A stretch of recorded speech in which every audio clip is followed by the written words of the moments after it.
Hey guys, welcome back. It's Neon. I'm here with Geeky Sparkles. Hello. And we're going to talk about the colossal cluster that is Men in Black International. Yes. And how this train wreck came to be.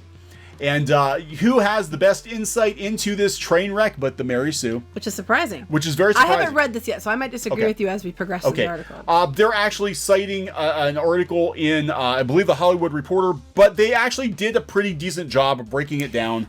The Hollywood Reporter can be very wordy. Inside baseball. It's very inside baseball. Yeah, they can talk in circles and stuff, and it's hard to understand what they're talking about. Yeah, so before we get into the video, I'm going to talk in circles. I'm going to ask you guys to subscribe. If you haven't subscribed already, please do that. It helps the channel out. Thank you to everybody who has subscribed. And also, we have a P.O. box. Yes. So if you want to send us things, just send us nice things. Yeah. Please. Yeah, please. I need to specify. That will be in the description for this video. So now we're going to talk about the Mary Sue, which also has articles like how Dungeons & Dragons became so wonderfully gay, and Deanna Troi doesn't like Republicans. But this particular article was interesting because it does make a lot of sense. I'm like, granted, nobody wanted Men in Black 4, or at least they did not want Men in Black 4 without Will Smith. Yeah, it kind of doesn't make sense. It didn't make sense. However, it seems like they tried to get Will Smith back. They couldn't afford Will Smith. He was too busy doing the genie. He was too busy turning blue. He was too busy working for getting that Disney money. He was getting that Mickey money. And he was not going to come back for Men in Black 4. And so they went with Tessa Thompson and Chris Hemsworth, neither of whom are really huge box office draws. But they were good together in Thor. Yeah, but Thor was a Marvel movie. And literally you can put anybody in a Marvel movie and it's going to make money. That's true. And I'm not knocking. But we've seen this happen. we've seen this happen recently. That's all I'm saying. Okay, so this actually was a pretty good. I will give the Mary Sue credit when it deserves credit, and they actually did do a nice breakdown of what went wrong. Finally. What went wrong with Men in Black 4. So Men in Black International, despite starring the dynamic duo of Chris Hemsworth and Tessa Thompson, has underperformed at the box office. That is putting it mildly. Yeah. It bombed. The latest big franchise movie to do so in the small summer slump. No, actually, it's some pretty dire straits. Box office is not looking good. They're banking on like The Lion King and some other big movies to pull it out. Now stories are emerging in the Hollywood Reporter from Sony detailing the turmoil that has faced the behind-the-scenes production of the film.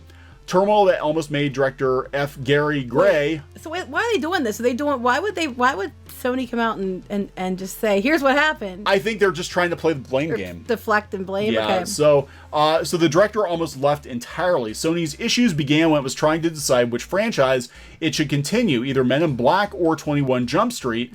The latter even having a stinger scene that showed potential Men in Black 21 Jump Street crossover. Oh, that would have been something. That is not a movie anybody wants to see. Oh, boy. It could have been worse then. What we took away could have been worse. Well, that was a possibility due to Jump Street producer Neil Moritz not wanting to compromise on his first dollar pact. They decided to pivot to a Men in Black reboot, according to sources. Getting Will Smith and Tommy Lee Jones back was seen as too expensive and not a forward-looking proposition. Forward-looking proposition probably meaning Tommy Lee Jones is getting older.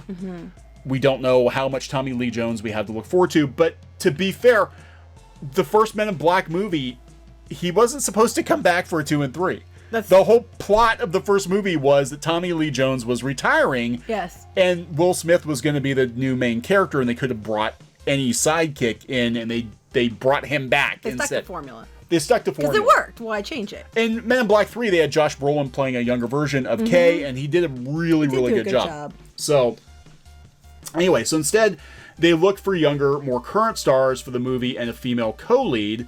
They did have a female co-lead again at the end of Men in Black 1, and then she mysteriously disappeared, and they brought Tommy Lee Jones back. Yet with the movie now having underperformed at the box office, even compared to Men in Black 3, which a lot of people don't remember seeing, despite it being one of the highest grossing movies of 2012, I actually thought 3 was pretty good, especially compared to 2. It seems that if trying to have a more forward-looking and less expensive approach, it didn't work out.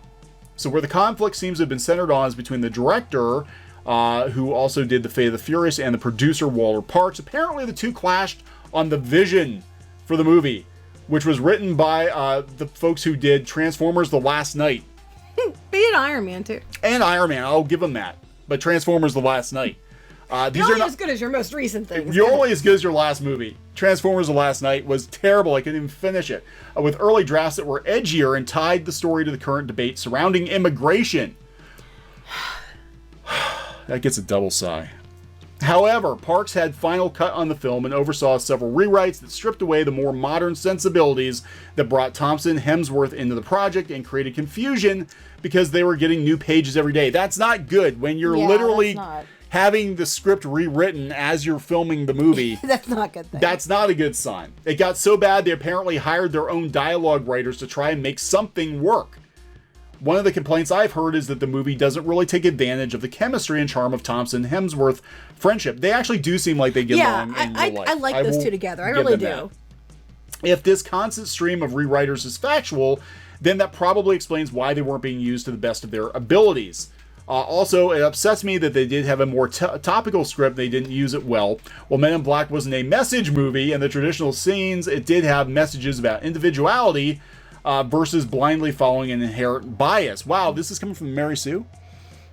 Anyway, go ahead. Yeah, so they talk about Jay's recruitment scene where he shoots the cardboard cutout of the little girl because that was the only thing that really stood out with all the aliens and monsters. So Gray tried to exit the production several times, but was convinced to stay by the studio. In the end, the studio tested 2 cuts. One by Gray, the other by Parks, with the version by Parks, who has the ability to choose final cut, being selected.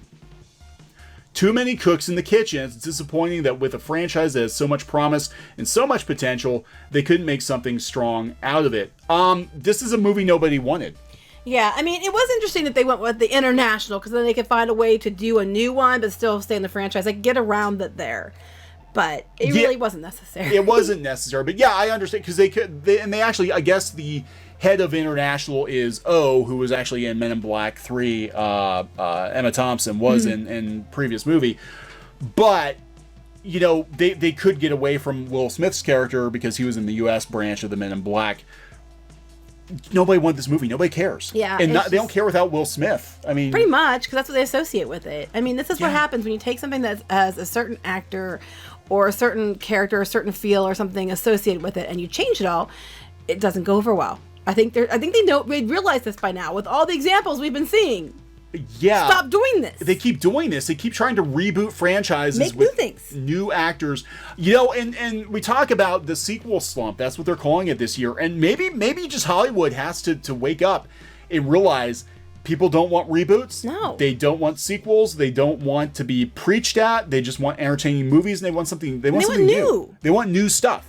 At one point, Men in Black was a new franchise. Right. It was kind of the Ghostbusters of the 90s. Remember the day when you used to get new things all the time? It was like, wow, this is new. And it wasn't like reboots upon reboots. And I mean, reboot wasn't even a thing. And it wasn't like sequels and prequels and all that garbage. It was just, hey, new things. Yeah, we had Men in Black in 97. The year before that, we had Independence Day. Both were pretty solid sci-fi movies with a little bit of humor. Both had really shitty sequels. Oh, God, Independence Day. And we didn't need these sequels, you know, but they made them anyway. Yeah, first one was a classic, and then they also had Will Smith. It also had... What is the common denominator? Will Smith. Okay, you put Will Smith in a movie and you make a sequel without Will Smith, the movie is going to be shit, and nobody's going to come see it. If you put Will Smith in this movie, people would have come to see it. You think? I think they would have. Even if he was just in there for like a little bit training them or something. Even if he was in just for like 10 minutes just to pass the baton, people would have come to see it. But they were completely confused as to why Will Smith is not in a Men in Black movie. Yeah, I don't disagree. Not a fan. It bombed internationally. It's a bomb. It's a bigger bomb than Dark Phoenix. Right. Then people were complaining about Godzilla and saying it bombed. Godzilla trampled these movies. Godzilla did better than Dark Phoenix and Men in Black. So lay off of Godzilla. Alita did better than these movies. Lay off of poor Alita. It's not Alita's fault that these movies didn't do well. No, it's not her fault. They can't blame Alita. Fault either. They can't blame Alita this time. So, this movie, nobody wanted this movie. And it's going to go to video pretty damn quick, and everybody's going to forget about it in a year. So, except the studio, that's still going to have to figure out a way to make money. What is it with Sony? Sony can't do anything, right? I mean, they did the Ghostbusters that we shall not talk about. Yeah, so maybe, I hope they can get it right with Ghostbusters 3. Please get it right. Okay, so this bomb. So will Sony go back and do a Men in Black 5, bringing Will Smith and Tommy Lee Jones back? I don't know. Just to try to save the franchise. Put a fork in it. Yeah, it's like nobody wants this. Nobody wants this. Let's try something new. Try to find some new things. Yeah. What a concept. New things. Yeah. So we're going to wrap this one up. We're going to put a fork in this one. Put a fork in it. Okay, so please subscribe for more pop culture news, views, rants, gaming videos, art videos, and more here on Clownfish TV. This has been Neon and Geeky. Bye. Goodbye. Hey guys, thanks for watching Clownfish TV. Please consider supporting the channel. Go to clownfishsupport.com. That's clownfishsupport.com. And if you want to join our community, go to clownfishtalk.com. That's clownfishtalk.com. Please subscribe, ring the bell for notifications. We will talk to you next time.